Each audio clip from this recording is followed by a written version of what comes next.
2020 to consider the current political activities in the... sorry. I'll begin again. Nitoa hii.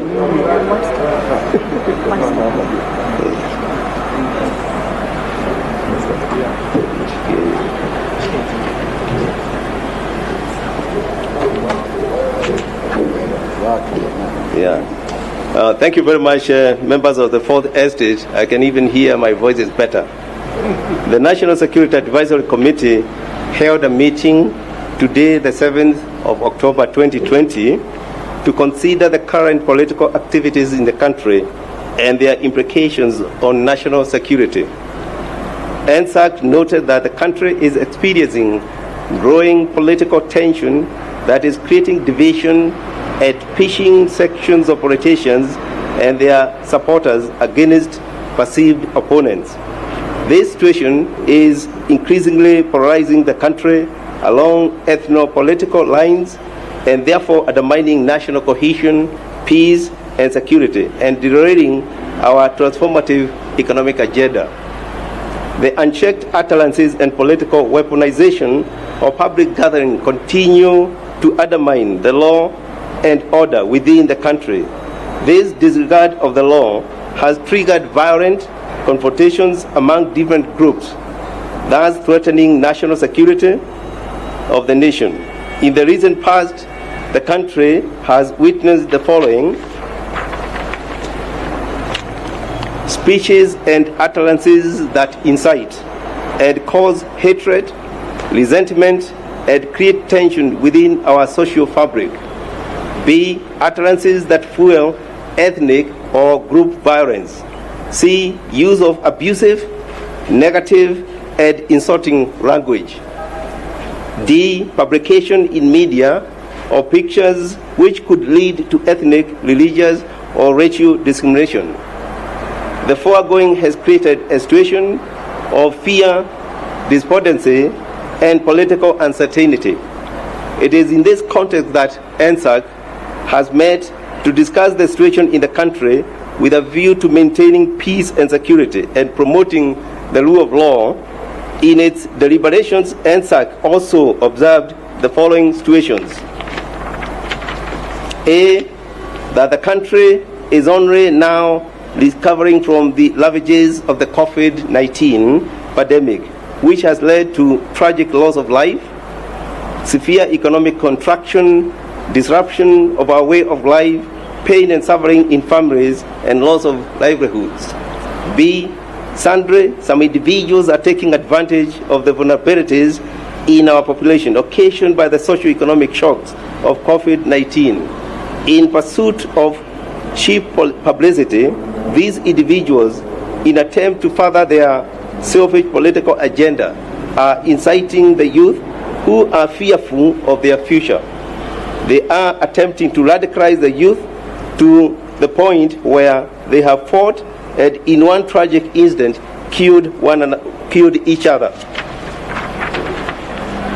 Being fully seized of the foregoing and conscious of the freedoms and liberties enshrined in our Constitution and the other laws of the Republic of Kenya, now therefore NSAC at its sitting today resolved to remind Kenyans of the existing legal obligations and sanctions and issued the following directives. 1. That all public meetings and public proceedings shall be held in strict compliance with the Sections 5 of the Public Order Act, Cap 56, Laws of Kenya. The convener or any person intending to hold a public meeting or a public procession shall A. Notify the officer commanding station, that is OCS, of such intent at least 3 days, but not more than 14 days before the proposed date of the public meeting or procession. B. Be present throughout the meeting or procession and shall assist the police in the maintenance of peace and order at the meeting or procession. Obey all orders given to him or her by the OCS. or any police officer of or above the rank of inspector. At all times, bind themselves to be peaceful and non-violent, and shall keep to the designated places of public meetings or public processions. 2, that any person who so elects to attend or participate in a public meeting or a procession shall, pursuant to the law and in particular Section 5 of the Public Order Act, A, exercise a high degree of civic duty and responsibility, and not to be in possession of any weapon. At all times, B, at all times, bind themselves to the peaceful and non-violent, bid themselves to be peaceful and non-violent, and shall keep to the designated places of public meetings or public processions.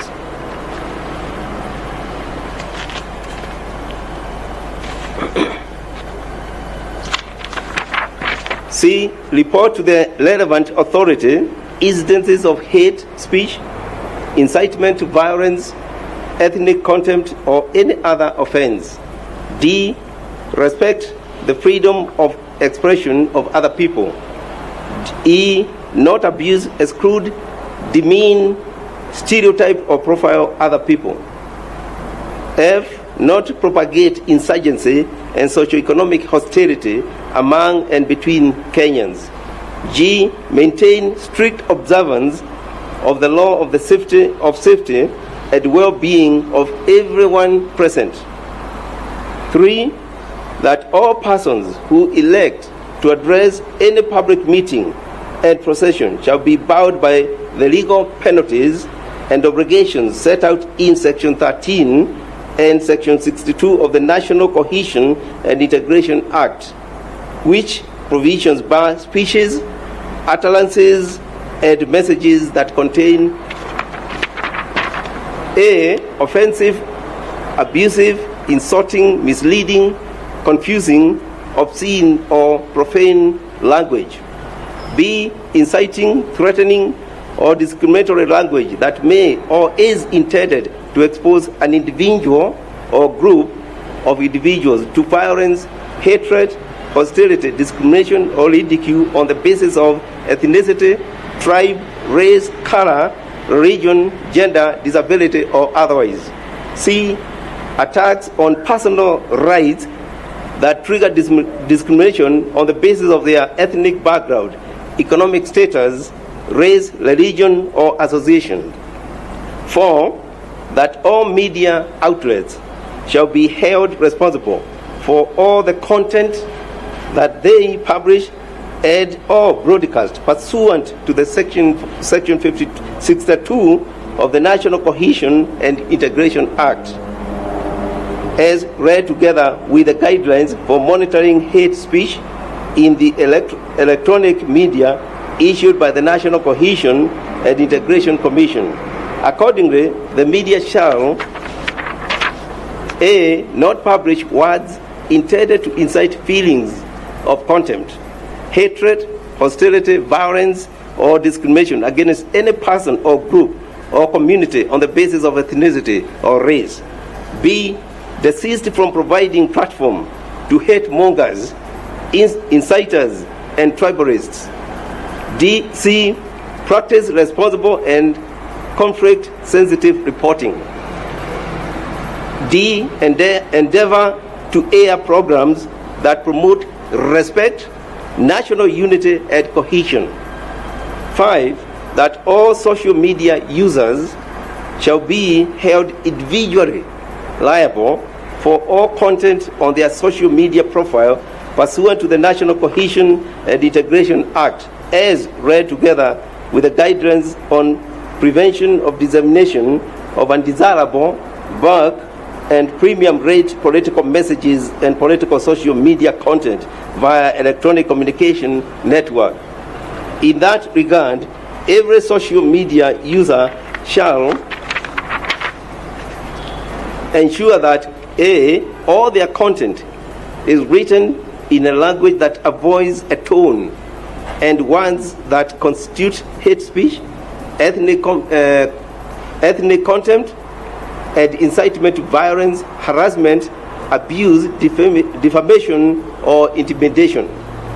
B, before forwarding and or sharing any messages, authenticate and validate the source and truthfulness of their content so as to limit information that might spread rumors, mislead, or is not supported by any facts. C, administrators of social media platforms are duly bound to moderate and control undesirable content and discussions that have been brought to their attention on their platforms. In this regard, NSAC hereby directs the relevant security organs to enforce these directives without fear or favor to the offenders, regardless of their economic standing, ethnicity, religion, political association, or status. NSAC further urges all Kenyans to exercise restraint and to remain each other's keeper by strictly adhering to these directives in respect and honor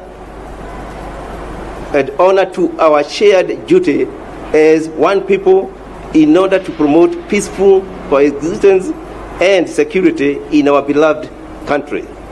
Dated and issued at the office of the President, Harambee House, Nairobi, on this 7th day of October 2020. Thank you.